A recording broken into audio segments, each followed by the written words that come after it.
Okay, so hello everyone. Thank you for holding on here. We are almost finishing the day, so you'll be free to go out and have a beer. So today I'm going to talk to you about changes in DNA methylation and gene expression in bryophytes. So I wanted to introduce a little bit the system first. So bryophytes are a group of organisms that diverged from the rest of the land plants about 500 million years ago. And they are further subdivided in three different groups, the liverworts, the mosses, and the hornworts. I work with mosses mainly. So the bryophytes are quite interesting plants because they are tiny plants and usually very simple from a structural and morphological perspective. They have no well-developed vascular system, neither a protective cuticle. Usually their leaves are one cell layer thick and they don't have true roots. So this means that these plants are usually highly dependent on external conditions for their normal function. And a priori, we could think that they are also more sensitive than other plant groups to external conditions. However, they are capable of living in highly hostile environments like heavy metal-enriched places, such as the mines that you can see here, and in this kind of environments in those mines. And the question is probably how are they doing this?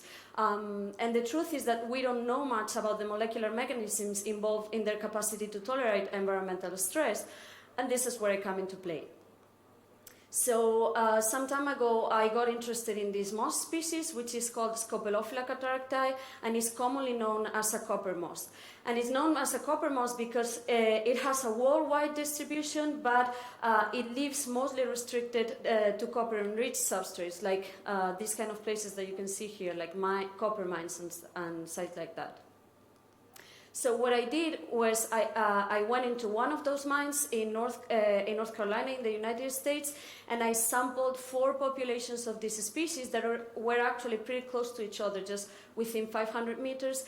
I wanted to highlight that all of them were clonal populations, and they were actually growing in different environmental conditions. So you can see here the concentrations of copper and cadmium as an example in soils from each of those 4 sites.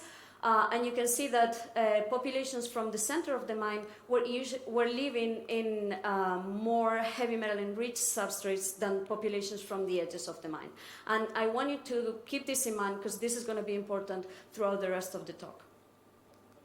So I brought these materials to the lab, and what I did was clonally propagating each of the populations for several months in the lab, and then I started the treatments. So for the treatments, what I did was to keep some of the plants in control conditions. I just watered them with water, and I treated them, other replicates with a copper-enriched solution.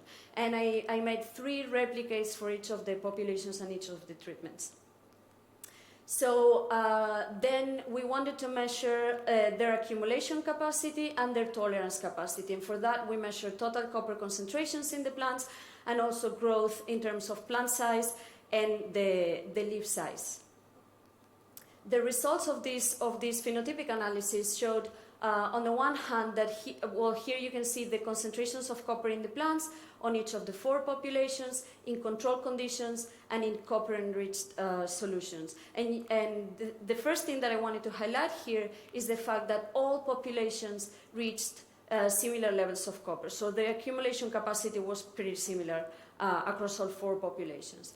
However, when we look at the tolerance data, at the growth data, here I'm showing in the upper graph the length of the leaves, and in the lower graph the width of the leaves for each of the 4 populations in control and copper-enriched conditions. And what I wanted to highlight here is that precisely the populations that were originally growing in the edges of the mine and the lower concentrations of heavy metals in the field were negatively affected by copper treatment, whereas populations from the center did not. So they were more tolerant. So the differences, the interspecific difference in tolerance actually correlated well with the field microhabitat conditions. So within the overall aim of trying to get a better understanding of the molecular mechanisms involved in heavy metal accumulation and tolerance in bryophytes, and with these results in mind, we wanted to answer 3 questions. The first one was, what is the molecular basis of this phenotypic differentiation? Is it genetic? The second one was to look at what is the effect of copper exposure on DNA methylation on each of these populations. And the last one is to look at functional changes associated with copper exposure to get an idea of what are the mechanisms used by these plants to deal with copper stress. So going back to the original experimental design, what we did was we used EpiDiverse, that is the reduced representation by sulfide sequencing technique, to measure DNA methylation in all of the replicates from all of the samples and all populations. And in addition, we look at gene expression changes in response to copper in a subset of the samples that included one of the most tolerant populations and one of the most sensitive populations using RNA sequencing.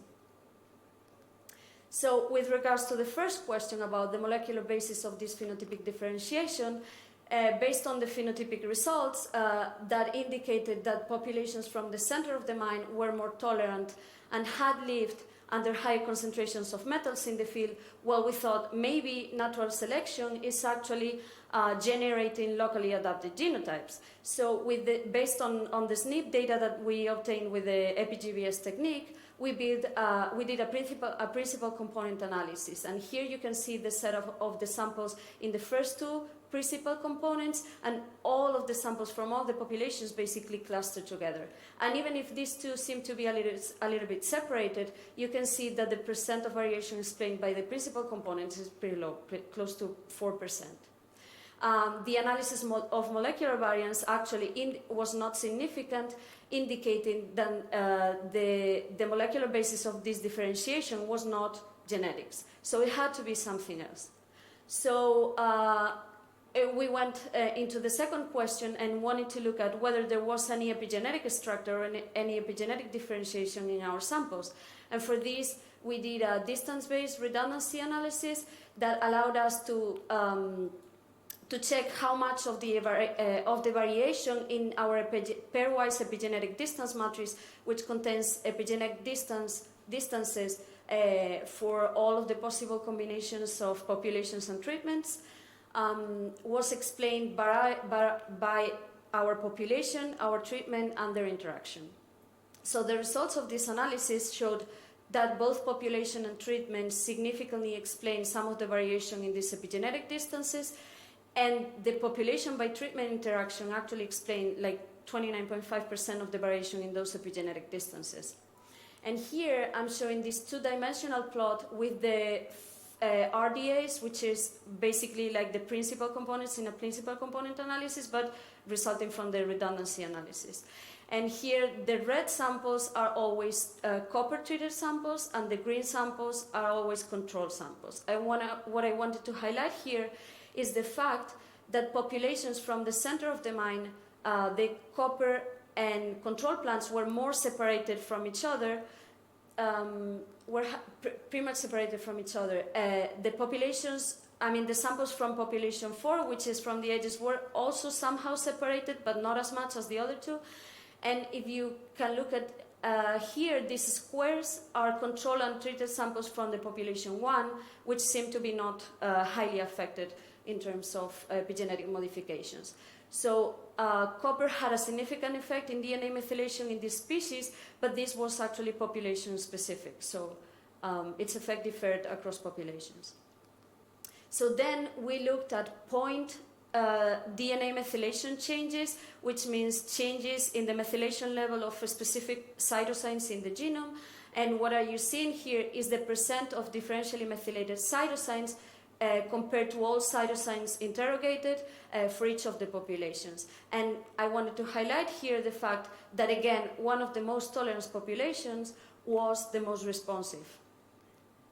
And in line with what it has already been told in the room in other talks, here you're seeing the percentage of differentially methylated cytosines for all populations together, and I wanted to highlight the fact that most of them, like 57% of them, were also in the CHH context, which seems to be more responsive to the environment. If I build this graph for each of the populations separately, we observe the same patterns. The final question was to get an idea of what was going on at the molecular level in these plants. So here you're seeing a multi-dimensional scaling plot represented dimensions 1 and 2 that separates plants according to their gene expression profiles. And we can see here again copper-treated plants in red and control plants in green, and you can see that they are quite separated. So copper had a significant effect in the gene expression patterns of both of these samples, but the magnitude of the effect seemed to be greater in populations, in the most tolerant one. And in fact, when you look at the number of differentially expressed transcripts in both populations, it is way higher in the most tolerant population, like 7.4% of all transcripts were differentially expressed in this population, whereas this was only 1.1% for the other population.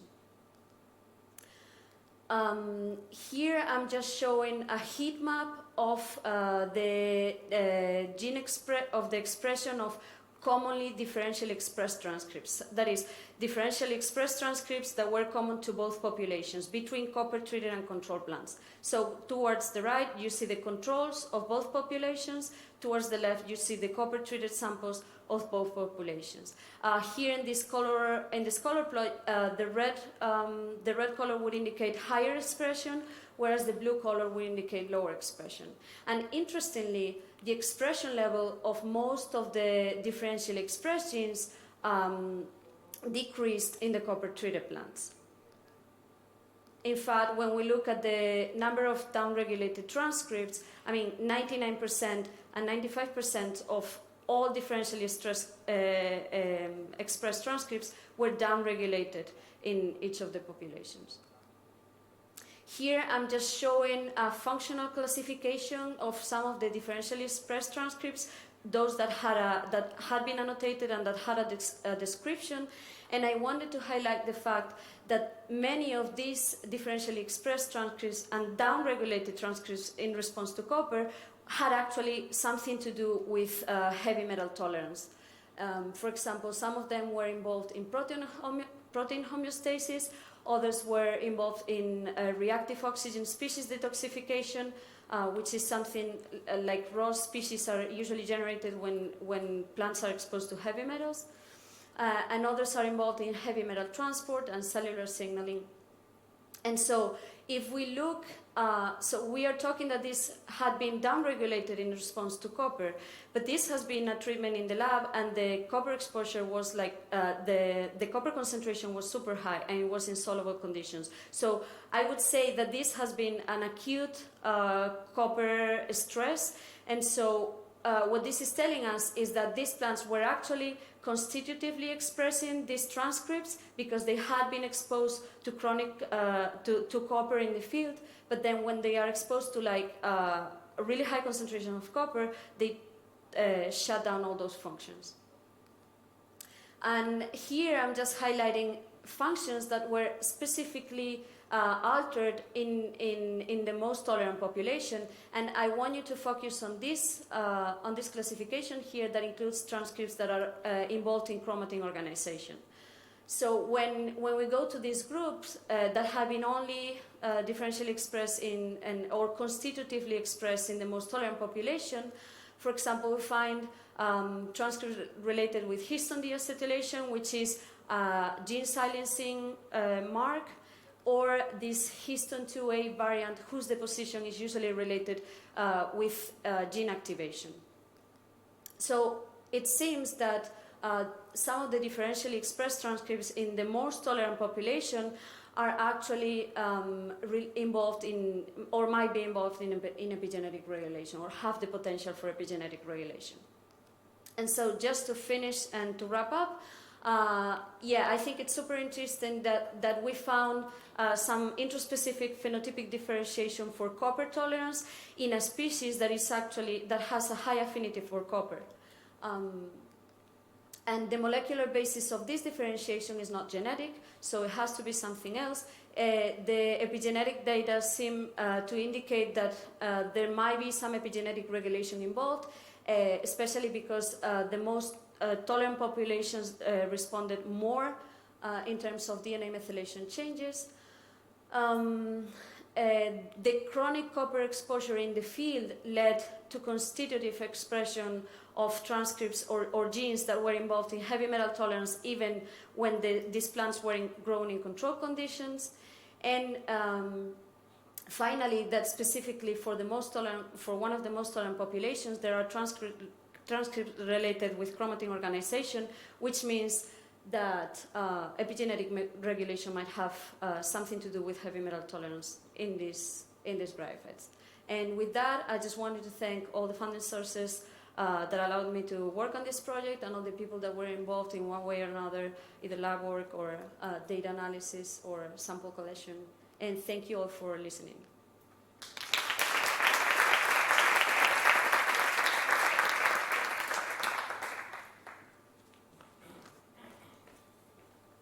Thank you, Teresa. We have time for questions. Are there questions in the room?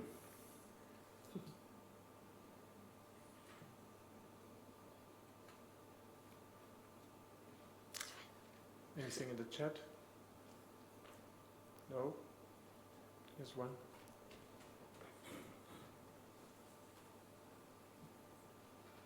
Hi Teresa, thank you very much for that very nice talk. And I was thinking, because you said that the populations on the center of the mine has higher tolerance to the copper stress, and that could be because of epigenetics. I don't know if it's possible, but have you think about relocating some individuals from the outer populations into the center to see if there is changes in the epigenetic the epigenetic pattern of the genes of those individuals, and if it's an adaptive thing? Thank you. Yeah, thank you for your question. That would actually be like super interesting, like doing like a sort of cross-transcription experiment and looking at the DNA methylation changes, or even changes in histone marks or other epigenetic marks.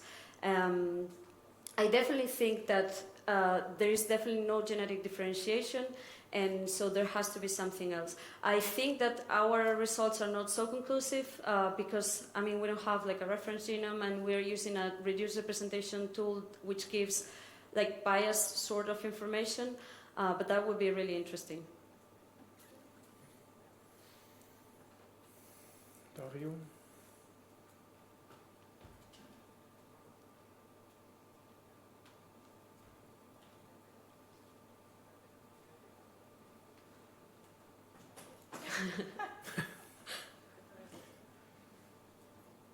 I just wanted to make sure I didn't lose it. Do you have epiGBS data from the field? I do. I didn't include it in this analysis. Yeah, but I mean, I didn't analyze it with the complete data set because so we had. I mean, I'm sure you're all familiar with the filtering process of this kind of data, and included those samples would imply missing a lot of DNA, a lot of cytosine positions. So I decided to keep them aside, and I'll look into that at some point. But yeah, I prefer to keep more loci and losing just those samples that were not as informative so far for this specific work. Yeah, no, because I just couldn't really wrap my hand around the fact that it looks like when you put the plants under copper, then there is the plants that were used to stay in copper conditions, then they change their methylome more, right? Yeah. That's what happens. Yeah. Okay, but then I can't understand how they. I mean, if the methylation patterns that help them to live in copper conditions, they were there before or not. Sorry, I'm just thinking out loud. Maybe I just shut up. Thanks. So if they were there before, I mean, yeah, that would be if I had analyzed the data from the field, we would definitely know, because we would be able to see how close the methylation patterns in the samples from the field would be from the controls.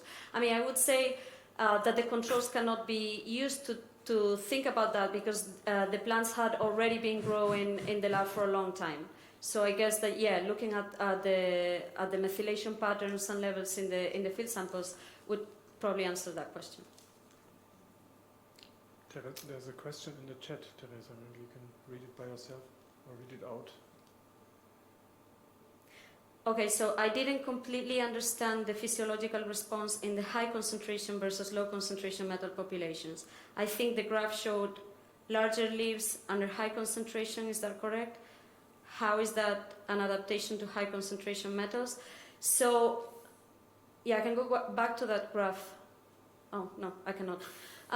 So the thing is that leaves from in the populations from that were more sensitive, leaves in copper-treated plants were smaller than leaves in control plants for those specific populations. In the more tolerant ones, there were no differences in size between control and copper-treated plants. I don't know if that responds.